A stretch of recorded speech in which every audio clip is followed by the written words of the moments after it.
How's it going, everyone? CRM, Salesforce.com released earnings today. Here we are. It is August 25th, and CRM released earnings. And we have an investing video today. Hey, everybody, if you are new to this channel, if you haven't seen any of these videos, what I've done is I've come out with a list recently, which are the top stocks, the top turbo growth stocks that could 10x in the next 1 to 10 years. I will say that currently Salesforce.com stock symbol CRM is not in that list. It is highly likely that CRM will be in that list before the end of the year. What I'd like to say is I do update this list quarterly. We are still kind of coming around the corner and finishing off all of the earnings.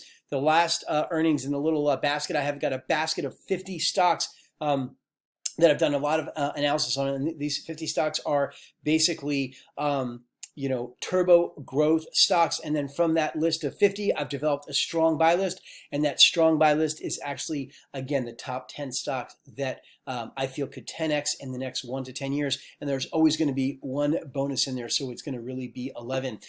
Everybody, when I actually look at it and I take a look and say, okay, how is this particular company or this stock going to 10x? What I do is I take a look at their revenue and I see, can their revenue 10x? And what I said before, it is highly likely that Salesforce.com could 10x. If you actually look at it, if you're not familiar with Salesforce.com, what they do is actually something very similar to what I used to do, which is the lead business. So what they've got lots and lots of software, and they sell into businesses, and they are after their Slack acquisition, which they announced in November of 2022. I'm sorry, in November of 2020, they are looking and seeking to compete with Microsoft. And Microsoft, if you look at it, they're a little bit less than 10 times the revenue of Salesforce, but they are kind of that even spread. Salesforce is right around 20 billion a year, and Microsoft is just shy of about 200 billion a year. So I'm going to take you into the handy dandy spreadsheet. I'm also going to show you how CRM is doing in tip ranks, and we're going to take a look at their investor relations area to see how this earnings release looked, which is very sharp. What I'll tell you all about CRM is their stock has been very, very, very quiet. It really has done nothing essentially since they announced their acquisition of Slack back in November of 2020. In the last couple of weeks, their stock has gone up, and it was up almost as much as 5% today, because what happens is that they actually announced their earnings in the after hours yesterday. And then today their stock was up, and then is now actually lower in the after hours today, right? But with respect to CRM, again, let's go ahead and take a look and see what their earnings are, and we'll go from there, okay? Okay, everybody. So what I'm going to do is I'm going to show you their numbers first. Basically, this is basically CRM. This is their full year, which actually ended in January of 2021. They show the full year financials of CRM, and then this is also for Microsoft as well. As you can take a look, and I've actually been an investor in CRM for quite a while. Actually, started with them in 2017, and they've haven't done as well as others, but they've done pretty well. And I think that this is a stock that is likely that it could 10x in the next 1 to 10 years. I think that it's also a really solid candidate that it could. I feel strongly that it could 5x within the next 5 years as well, right? So you take a look, here they are, the end of January of 2021, the full year, 21 billion. So that's their first time crossing that 20 billion mark for CRM. So they're pretty much, a mega cap now and entering into that big tech category. And if you can grab onto those Microsofts, the Amazons, the Apples, the Facebooks, just the mega cap like that, and ride them all the way up to being big tech. I mean, that can be a great investor ride for you. I was able actually to do that with Microsoft. I purchased some Microsoft back in 2012. Did certainly sell a lot of it, but it is one of the few investments that I have that's a 10x to my track record. But if you take a look at it, we have the recent 12 months revenue of Microsoft at about 160 billion. And if you figure, we keep the numbers simple and say Salesforce at 20 billion, if they're going to compete with Microsoft, it is obviously less than a 10x, but it's pretty close there in terms of the separation between the two. And if they're going to catch up to them, if they're going to compete with them, certainly they've got a long way to go, and they are a very likely and a very attractive, appealing candidate that could be the next one to come into that big tech that big tech category where, all of that investor money just keeps going into and into, right? So if you take a look at it, they're already big enough that their revenue growth is not going to be as big as some of the kind of smaller turbo growth that has the smaller market cap. And in case you're not kind of familiar with the way that the categories of market cap work, I really shoot for and like those investments, those stocks that are in that 2 to 10 billion market cap figure, because that's what's considered mid cap, right? Once you get above 10 billion, you're into kind of large cap. And if you want to go under 2, that's great, but you got to be pretty good to be able to spot opportunities below 2 billion. But in any case, certainly Salesforce is already in that large cap area. But as you can see, still a year-over-year revenue growth of 24%. That's not quite the 35 figure that I like. If you guys have seen me talk at all, basically I talk a lot about the number of 35, and what 35 really means is I seek to do 35. Like, I try to do a 35% or greater return each year to my portfolios. And I know that sounds a little bit aggressive, but if you get good at it, it really is certainly achievable. But if you do that, you are beating the venture capitalists, because the venture capitalists aim to do 25 to 30%.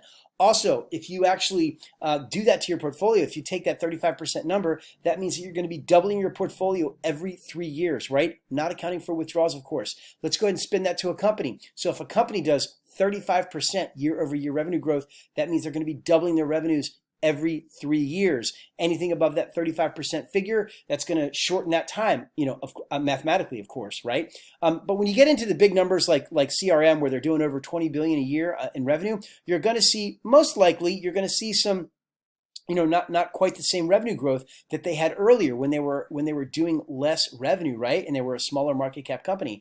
But Salesforce is still a very appealing opportunity. You take a look at it, their market cap is right around, I think, 250 billion.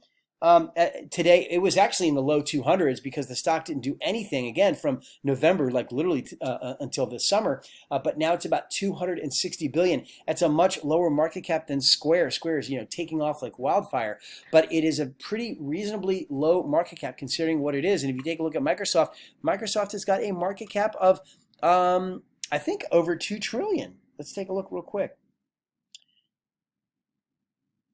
Yeah, 2.25. So again, almost 10 times the market cap. Microsoft is almost 10 times the market cap of CRM.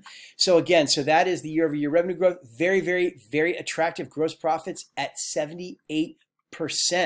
And that is CRM, everybody. They're growing nicely and doing some good stuff. So that is CRM.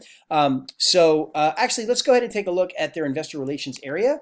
So you can see what they did with their actual numbers. Really, really super simple. I'm not going to talk about net income. Second quarter revenue of 6.34 billion. As you can see, multiply that times 5. They're kind of tracking at a run rate over 25 billion, up 23% year over year, 21 in constant currency.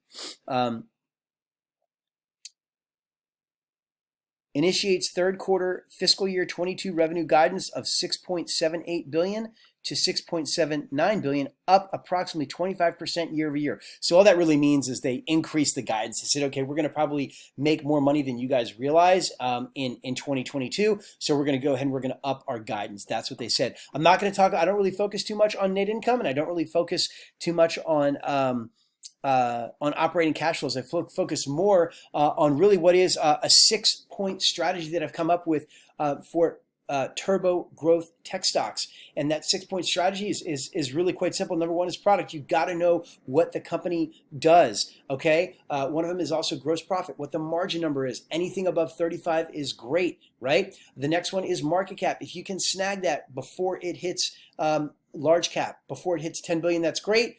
That's a little hard, but if you can hit it before it hits 20 billion, that's even better. One of my favorite stocks is Etsy, and Etsy I got in before it was 20 billion, and it's been doing really well, certainly this summer. Another one is actual year-over-year revenue growth rate, which I actually told you. Want to see that above 35%. The highest in the list are actually pretty much Coinbase at above 150%. So there are some that are 100 or greater. The next one is actually, if a company hits basically 1 billion in sales, they're about to, they have recently, or they're hitting 1 billion in sales. That's a great time in terms for me to spot it. Everybody, I hope you like this. I am not a financial advisor. I'm certainly not your financial advisor. I do have a background in investing. I've got 10x investment returns to my track record.